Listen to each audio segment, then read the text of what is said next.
आज हम लोग elementary transformation of a matrix पढ़ेंगे, जो कि मैट्रिक्स का सबसे लास्ट टॉपिक है। तो एलिमेंट्री ट्रांसफॉर्मेशन का मतलब होता है, एलिमेंट्री का मतलब होता है एलिमेंट, और ट्रांसफॉर्मेशन का मतलब होता है चेंज। मतलब हम किसी एलिमेंट्स को चेंज करके कोई दूसरा मैट्रिक्स अगर बनाते हैं तो उस प्रोसेस को हम elementary transformation of a matrix कहते हैं। तो एलिमेंट्री ट्रांसफॉर्मेशन में हम क्या क्या करते हैं पहले वो देखेंगे। तो सबसे पहले हम कोई भी दो रो या दो कॉलम को एक दूसरे से बदल सकते हैं, यानी इंटरचेंज कर सकते हैं, और इसको हम डिनोट करते हैं आर आई और आर जे से। मतलब आर आई के जगह पे आर जे आ गया, आर जे के जगह पे आर आई आ गया। इसको हम आगे एग्जाम्पल से भी समझेंगे। फिर दूसरा है कि किसी भी एक रो या एक कॉलम को हम किसी भी नॉन स्केलर क्वांटिटी यानी कोई भी कांस्टेंट क्वांटिटी से हम उसको मल्टीप्लाई कर सकते हैं।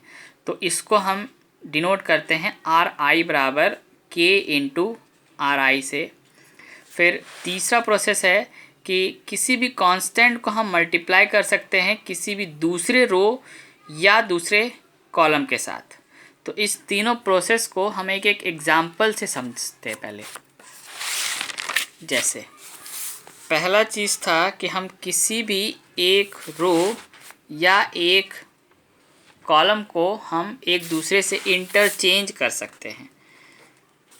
जैसे मान लीजिए हम अप्लाइंग R1 और R2 करते हैं ए मैट्रिक्स में। तो ये जैसे 1 3 5 7 9 और 0 है। तो इसमें आपको बोला R1 और R2 दोनों को इंटरचेंज कर देना है। मतलब R1 R2 के जगह पे चला जाएगा और R2 R1 के जगह पे चला आएगा। तो ये क्या हो जाएगा, ये R2 था, R2 को हम R1 के जगह पे ले जाते हैं और R1 को R2 के जगह पे। तो ये हो गया आपको R1 और R2 दोनों का इंटरचेंज। फिर दूसरा प्रोसेस था कि हम किसी भी रो या किसी भी कॉलम के सारे एलिमेंट्स को हम किसी कांस्टेंट क्वांटिटी से मल्टीप्लाई कर सकते हैं। जैसे सपोज़ आपको बोला C3 को 7 इंटू C3 में मल्टीप्लाई करना है। तो जैसे 1 2 7 3 5 और 0।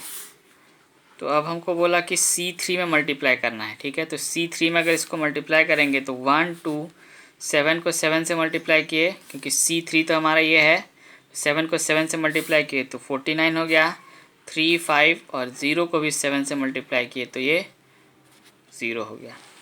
तो हम किसी भी कॉलम या किसी भी रो को किसी भी कांस्टेंट क्वांटिटी से हम मल्टीप्लाई कर सकते हैं और उसको इस तरह से हम डिनोट करेंगे। अब तीसरा चीज़ था कि हम किसी भी, जैसे हमको बोला कि R2 में R2 -2 इंटू R1 करना है।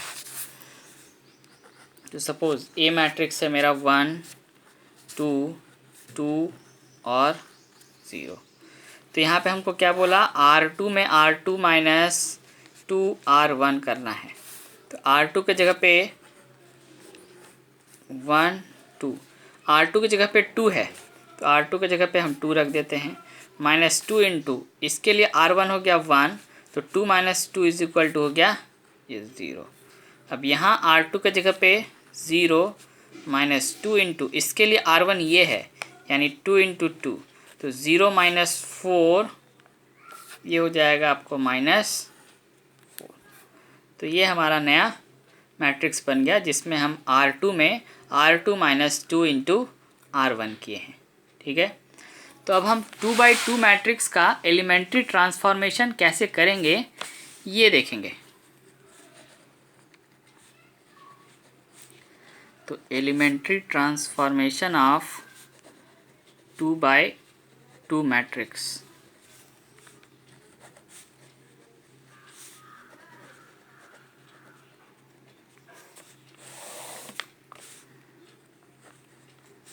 तो इसमें हम आपको कुछ स्टेप्स लिखाएंगे जिसके थ्रू आप सारा 2x2 मैट्रिक्स को एलिमेंट्री ट्रांसफॉर्मेशन कर सकते हैं।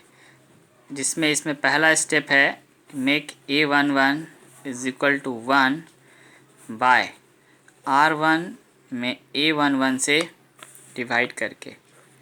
फिर दूसरा स्टेप है make A21 is equal to 0 by R2 minus A21 into R1। फिर A22 is equal to 1 by R2 divided by A22। And next step कि A12 is equal to 0 by R1 minus A12 into R2। ये 4 step से आप कोई भी 2x2 matrix का elementary transformation बना सकते हैं। और ये प्रोसेस आपको किसी भी बुक में नहीं दिया जाएगा। इसको मैंने खुद से खोज के आपको बता रहा हूँ, इसलिए आप इस 4 स्टेप्स का यूज़ करके कोई भी 2x2 मैट्रिक्स का एलिमेंट्री ट्रांसफॉर्मेशन बना सकते हैं। जैसे एक एग्जांपल लेते हैं कि find the inverse of a matrix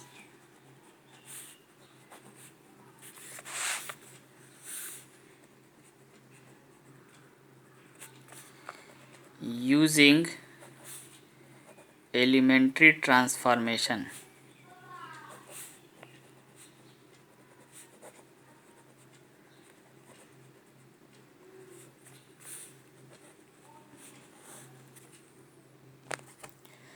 तो हम एलिमेंट्री ट्रांसफॉर्मेशन में किसी भी मैट्रिक्स का इन्वर्स निकालते हैं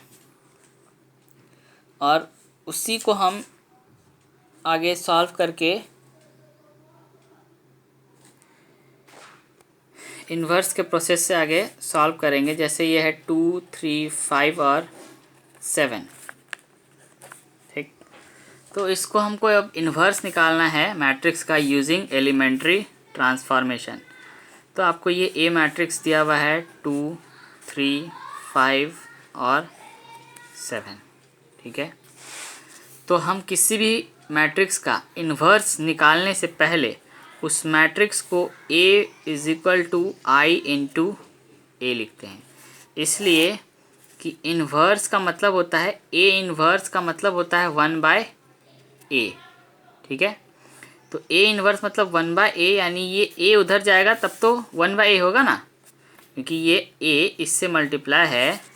तो ये A बराबर I इंटू A है, तो ये A इधर मल्टीप्लाई है और ये A इधर आएगा, तो ये बराबर I हो गया।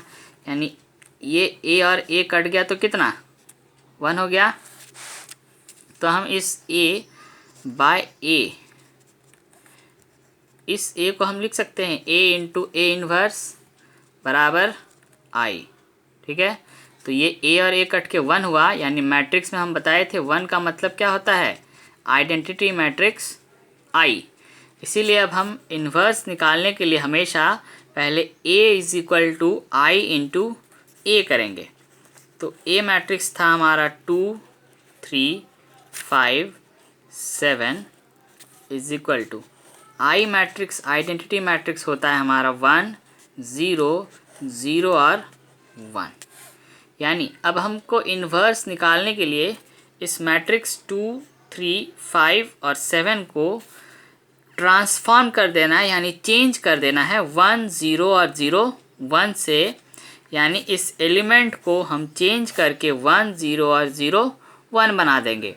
तो वो कैसे बनाएंगे, तो हम ये इस चारों स्टेप्स का मदद लेंगे इसको एलिमेंट को चेंज करने के लिए, 1, 0 और 0, 1 बनाने के लिए। चलिए, तो हमारा पहला स्टेप है, तो हमारा मैट्रिक्स था 2, 3, 5, 7। इसको हमको बनाना है 1, 0, 0, 1 में। तो हमारा पहला स्टेप था कि R1 में R1 बाय A11 से हमको डिवाइड करना है। तो यहाँ A11 क्या है 2, तो A11 के जगह पे हम यहाँ पे 2 लिख देते हैं।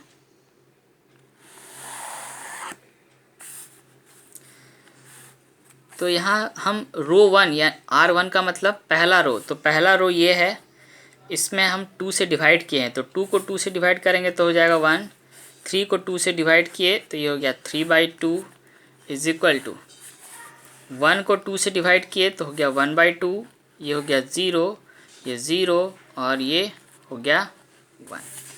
एक चीज़ हमेशा याद रखना है कि हम जो भी प्रोसेस इस मैट्रिक्स में करेंगे वो सेम प्रोसेस इस आइडेंटिटी मैट्रिक्स में करना है, ठीक है। बाकी इसका रो 2 वाला एलिमेंट एज इट इज़ रह जाएगा 5 और 7, ठीक है। चलिए, तो इसका पहला वाला एलिमेंट हो गया हमारा 1, जिसको हमको चेंज करना था। 2, 3, 5 और 7 को हमको 1, 0 और 0, 1 बनाना था, जिसमें से पहला 2 जो है वो बन गया है हमारा 1। अब इस 5 को 0 करते हैं। तो 5 को 0 करने के लिए हम प्रोसेस लिखे कि R2 में R2 minus A21 into R1 होना चाहिए, यानी R2 में R2 माइनस यहाँ A21 के जगह पे क्या है 5, तो ये हो गया आपको 5 इंटू R1। चलिए, तो हमको R2 में करना है, यानी रो 2 में करना है, तो रो 1 तो मेरा वैसे ही रहेगा, तो दोनों मैट्रिक्स का हम रो 1 सिर्फ वैसे ही लिख लेते हैं। चलिए, तो अब रो 2 में करना है हमको रो 2 माइनस 5 R1। यहाँ रो 2 के जगह पे कितना 5 है, माइनस 5 इंटू इसके लिए R1 1, तो 5 माइनस 5 हो गया ये 0। यहाँ रो 2 के जगह पे 7 है, तो रो 2 के जगह पे 7 लिख देते हैं। इसके लिए R1 हो गया 3/2, यानी 5 इंटू 3/2, तो ये हो जाएगा 7 माइनस 15/2। इसका एलसीएम लेंगे अगर तो 2, तो 7 इंटू 2 हो गया 14 माइनस 15, यानी ये हो जाएगा -1/2। यहाँ R2 के जगह पे है 0, तो R2 के जगह पे हो गया 0 माइनस 5 इंटू इसके लिए R1 हो गया हाफ, तो ये हो जाएगा -5/2। यहाँ R2 के जगह पे है 1 माइनस 5 इंटू इसके लिए R1 हो गया 0, तो 1 माइनस 0 हो गया 1। चलिए, तो हमारा 2 स्टेप हो गया, ये 1 हो गया, ये 0 हो गया।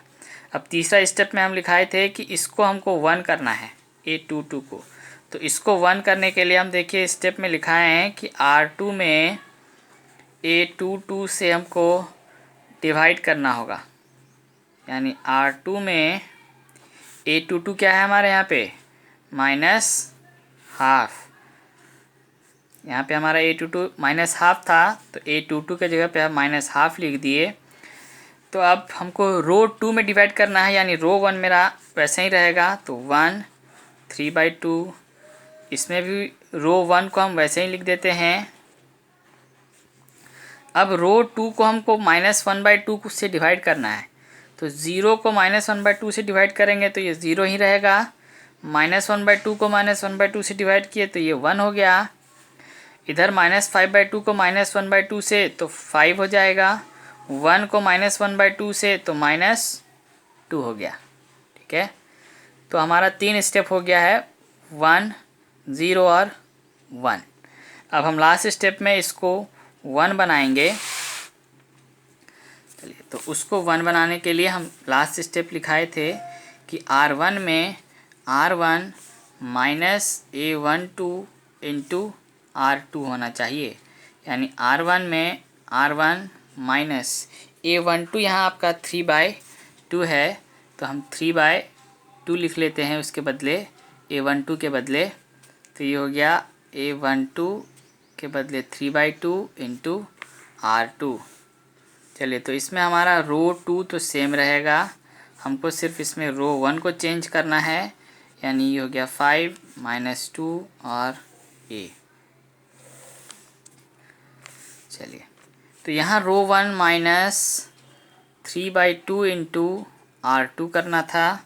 रो 1 के जगह पे है 1 माइनस 3/2 इंटू रो 2 के जगह पे है 0, तो 1 माइनस 0 हो जाएगा 1।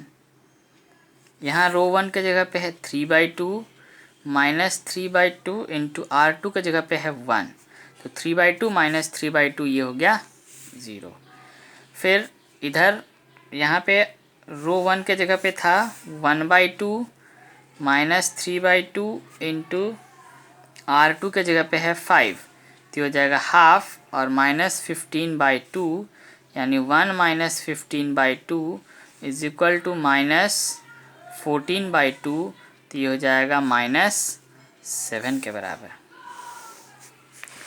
उसी तरह यहाँ पे R1 के जगह पे था 0 माइनस 3/2 और R2 के जगह पे था -2, तो 2 और 2 कैंसिल हो गया, माइनस और माइनस हो जाएगा प्लस। अब जो लास्ट स्टेप में मेरा इन्वर्स मैट्रिक्स आई मैट्रिक्स जो हुआ है वो हमारा इन्वर्स मैट्रिक्स हो जाएगा, यानी ये ए इन्वर्स बराबर हो जाएगा -7 3 5 -2, क्योंकि ये हम पहले ही बताए थे कि ये ए इधर आएगा तो वो ए इन्वर्स बन जाता है, और उसी तरह से ये ए इन्वर्स बराबर -7 3 5 और -2 बन जाएगा। ठीक है।